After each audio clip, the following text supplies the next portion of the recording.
Well, remembrance and speculation as our nation honors the victims of September 11th and once again mourns their passing.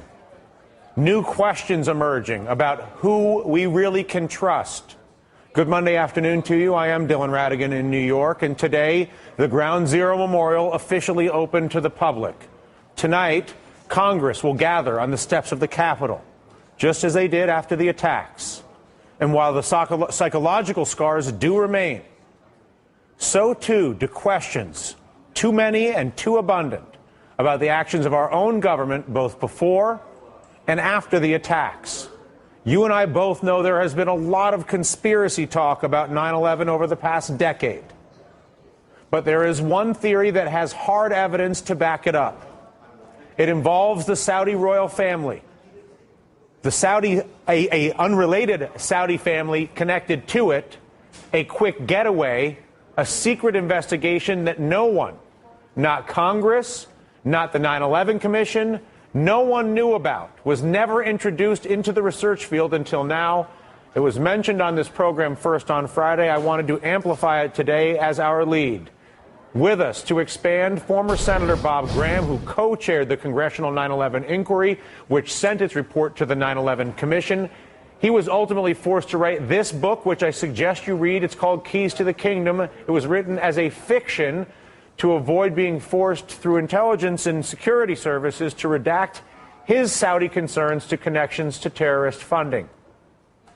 Rejoining us from Friday, the man who broke the story of the never-reported Saudi family in Florida tied to the terrorists, Anthony Summers. His recently published book, The 11th Day. It is a pleasure to welcome both of them back to this program. And Mr. Summers, please clarify for all of us what it is exactly that you discovered and why it's relevant. In a nutshell, I was following up a lead that I'd had during the writing of The 11th Day, but could only write a little on.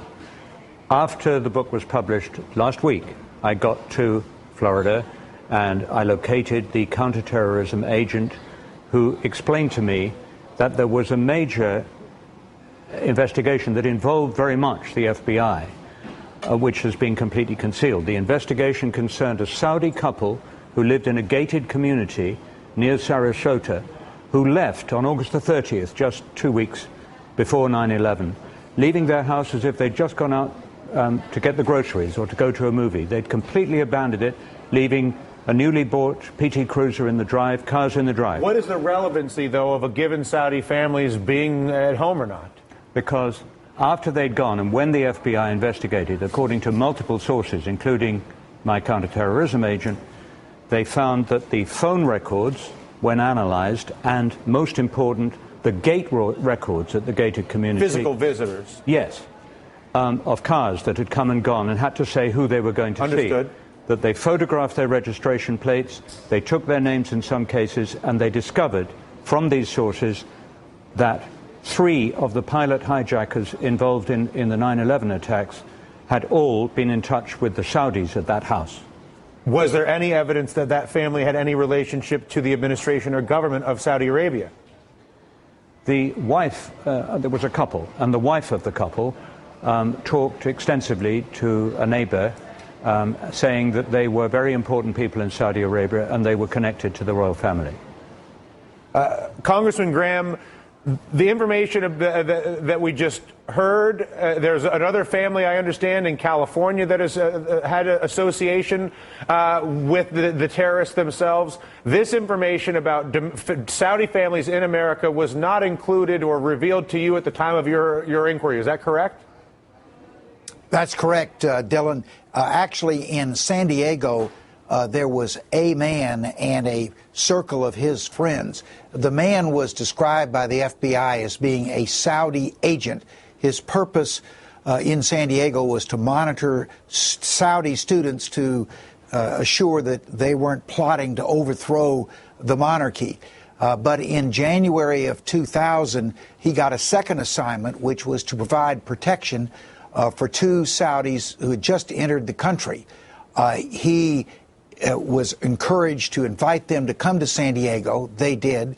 He provided them money, a place to live, flight lessons, and an infrastructure of Muslims in San Diego to give them protection and anonymity.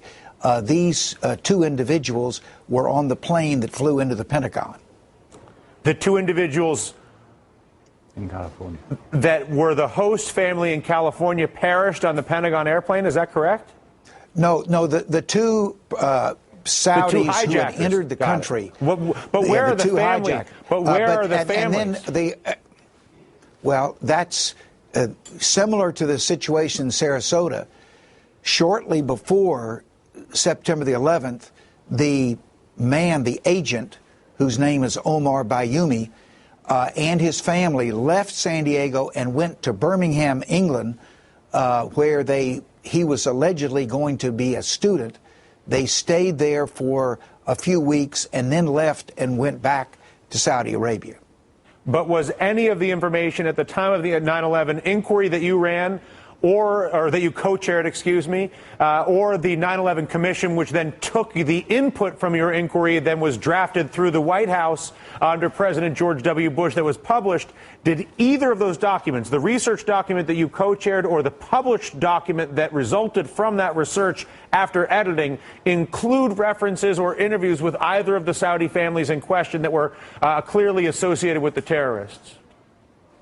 As to Sarasota, no. As to San Diego, yes, but not because the FBI gave us the information. We had a very curious and effective investigator who found all this information about how two of the future hijackers had been invited to and sheltered in San Diego. At the end of the day, Anthony, we know 15 of the 19 hijackers were of Saudi Arabian descent. We know that Osama bin Laden, at his origin, was a member and inherited a portion of the oil money of the Saudi royal family, and explicitly argued for a wealth transfer in that nation as a Robin Hood-like figure with the impoverished of Saudi Arabia early on. And we now have all these other relationships, and yet the American people have never been given a clear resolution of the America-Saudi Arabia-Osama bin Laden relationship, and instead have been focused, obviously, and been told to focus on Afghanistan and Iraq. That has always confused me. Do you have any understanding as to why it is we cannot get an explicit resolution of the obvious association between Saudi Arabia and these terrorists? One can speculate as to the reason as to why President Bush wanted the Saudi information covered up. The reason, I think, is that the oil connection proved more important than finding out the truth about 9/11. But what's important now is that what we know has been redacted, has been withheld, should be released. And this is where I want to end it. There is more information available about what the relationships are, so we're not all subjected to my idle speculation or anybody else's, Senator Graham. Tell us what information is that actually exists and how we might acquire it. Well, one, in the final report of the congressional inquiry, there was a chapter which primarily related to the Saudi role in 9/11 that was totally censored. Every word of the chapter has been withheld from the public.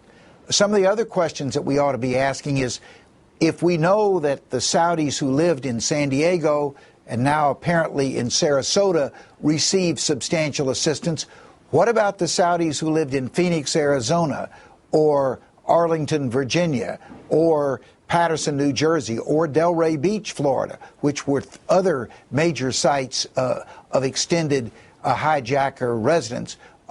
What was happening in those places? And you're saying you believe that the information exists in either redacted FBI documents or censored documents to answer those questions? Yes, I believe that these are questions for which there are definitive answers, but the American people and largely their elected representatives have been denied that information. And who has the power to release that information, and what can an average citizen do to encourage the increased visibility that we might all benefit from? The President of the United States, and I have called his terrorism advisor, laid out what we now know as to what occurred in Sarasota, and urged him to pursue an investigation of these matters, both in Sarasota and elsewhere where there are unanswered questions, and then hopefully release that information to the American people. Well, you have my assurance, both of you, that I'll maintain my attention and my flashlight, my spotlight on this subject. I hope that both of you will keep me apprised of the progress, and please let us know if there's anything we can do journalistically to rattle the government cage, as it were, to see if we can get a little more information off the tree to see what we're actually dealing with. Congratulations to you on the reporting, Anthony, and the book. And Senator Graham, thank you so much for continuing to be such a vigilant and focused voice on this critical American issue. Thank you, sir.